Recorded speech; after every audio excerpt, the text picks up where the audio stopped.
Welcome back to another short Legacy League where we have green-white lands versus Esper Tempo.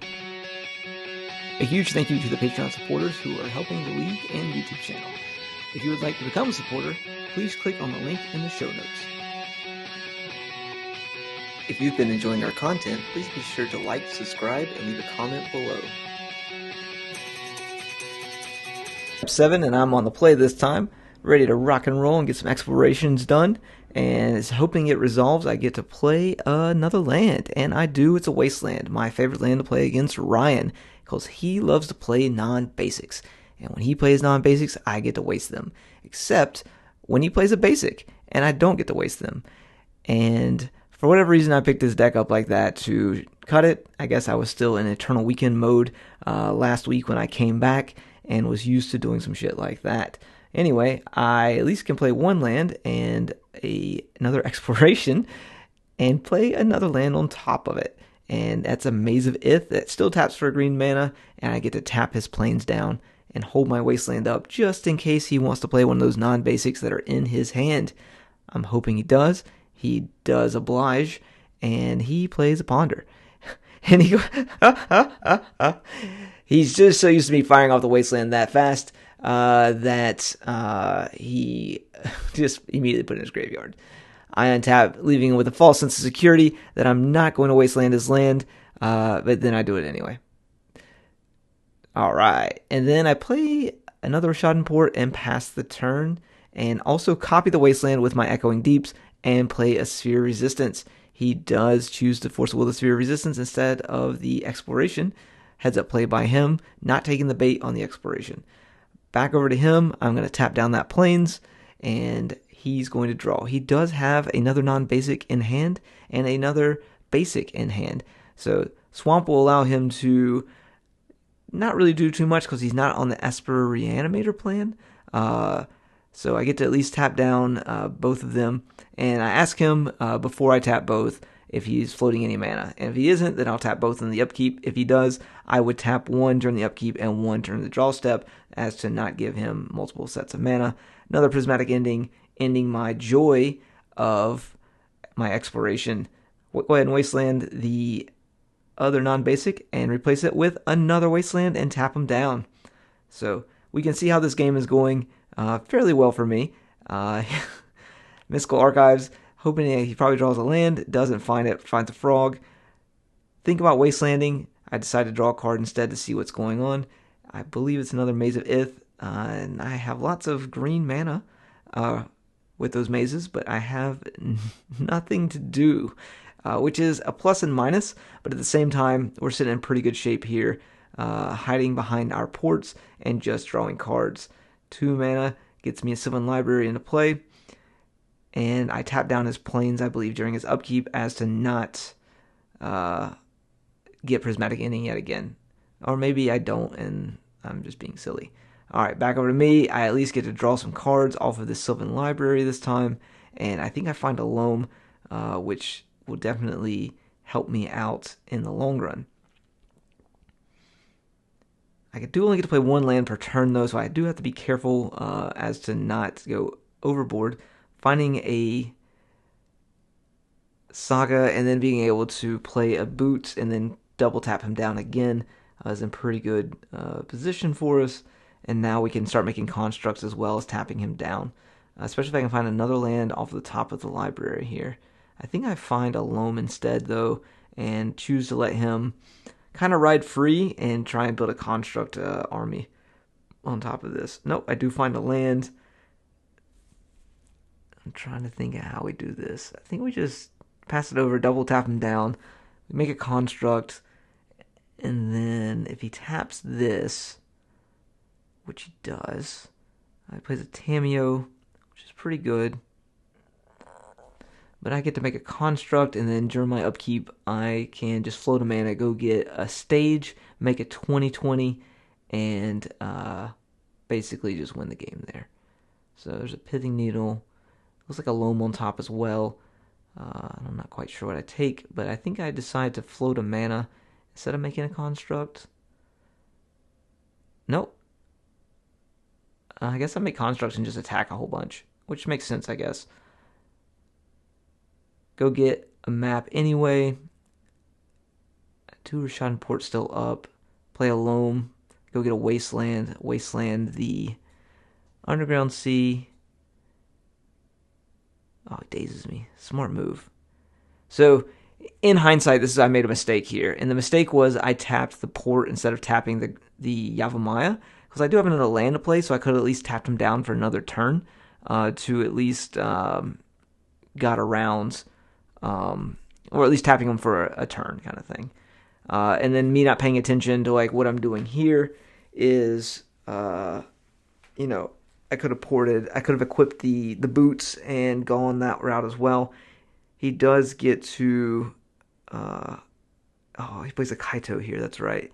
So, funny enough, Kaito is a pretty neat planeswalker. We're reading over it so I can just kind of get an idea of what it does. 3/4 creature with hexproof, and it can attack. And then it can uptick and give itself a little counter and make itself go. But he taps himself out. I go get a Dark Depths and draw a card. I get to play the Dark Depths, make a 20/20, and equip the boots onto it, and then swing for a bazillion. So that's exactly what I do here. I make the 20/20, equip the boots, and Ryan packs it up. See you in game number 2. If you've been enjoying our content, please be sure to like, subscribe, and leave a comment below. Game number 2. We were both on 7. Ryan's on the play this time, not fetching a non-basic, and I see if I am able to at least do the same thing I did last game and try and port him out and beat him up. Double Mox Diamond is always a great play, and I think I even have a Loam in my hand, which I try and fire off instantly, and he immediately says no thank you, and that is the end of that. I was having a great time until that just happened, and now I'm down a maze, which is usually pretty good against frogs and other things. That is a Nullrod. That's pretty rough on me.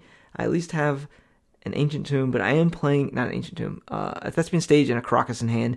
I am playing around the Daze, as I don't really want to get dazed. Also would have lost it just then to the Prismatic Ending that's in his hand. That I'm going to lose it to anyway the following turn, but, that's them's the beats.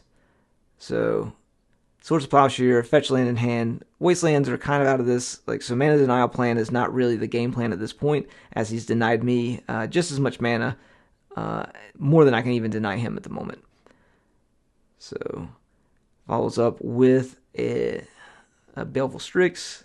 It draws a card, and we're on our way. I think I pick up I don't pick it up, actually. I've got one. We're going to see the Kaito come out, I believe, is what happens here. Or not. Go ahead and crop rotate. I think I crop rotate the Crocus away, which does allow him to play his Tameo if he so chooses. I floated a mana so I could copy the Thespian Stage onto the Saga, so I can at least make that an island and start pumping out constructs when the time comes, if the time comes. It is a great plan to do that, but I don't really get a good chance to take advantage. Now, the nice thing is the Mox Diamonds do make my guy a 3/3 off rip when it comes into play. He does have a Swords of Plowshare in hand, so it's something pretty easy for him to work through. Here comes a Tameo, perhaps, and there's a Tameo. So from this board state, we're in some deep doo-doo here, and it's not looking great for me. I make a construct, so I at least have a blocker for his non-flying, his 2 non-flying creatures, and I untap, and then I make a copy on draw when these both trigger. I use the mana from the Saga to make this, and the stage is also going to trigger as well. Take a peek at my sideboard to see if there's anything. I did not bring in Haywire Might, but also wouldn't work anyway because the Null Rod's out.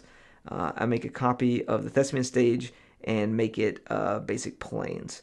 And then I get to fetch and get a Vexing Bauble. So at least Pitch Cast Force of Wills are out of the question at the moment. and it's just going to be some attacks here. The other nice thing about the Null Rod being in play is the Tamiyo treasures don't actually work for Ryan because they're turned off, and I'm a big fan of that. Otherwise, I'd get buried in card advantage rather quickly, and that would be tough. Hardcast Force Will is now on, and we need a land so we can start making constructs, and we found it. So we at least get to attack for 4, and there's a Swords of Plowshare. I make a construct in response, so I can at least gain 5 life instead of just 4, and I keep a blocker in play as well. Back over to Ryan. So now we can see this basic planes pumping out constructs, which is phenomenal. Big fan of that. If you were to have the Blue Moon Merfolk, we'd be in pretty good shape as well. And he's just attacking for 1 at the moment, realizing that the Tamiyo doesn't really net him anything great. So now we have a Dark Depths threatening a 20/20 as well, which is definitely something that is nice to have. But no reason to give up our Saga that's pumping out a construct every single turn, as opposed to making a 20/20 that's not going to do shit. And then he's leaving up a white mana, which is, yeah, there you go, which is a little bit better. I think bringing back that lets you draw another card.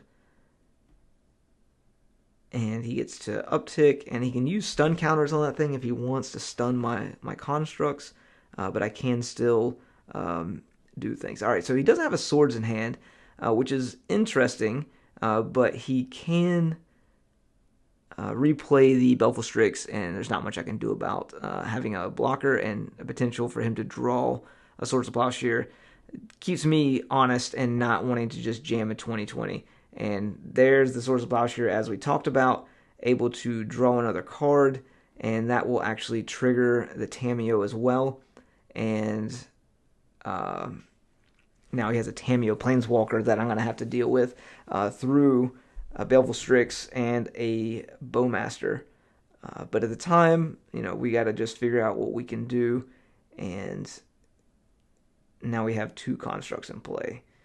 No way to really make them. I guess we probably could have made.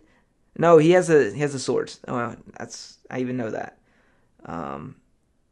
Wait, do I attack with both? Yeah, so we're attacking with both, and they're both going at Tamiyo. So he can choose to block 1, kill 1, and then block 1, and the Tamiyo stays alive.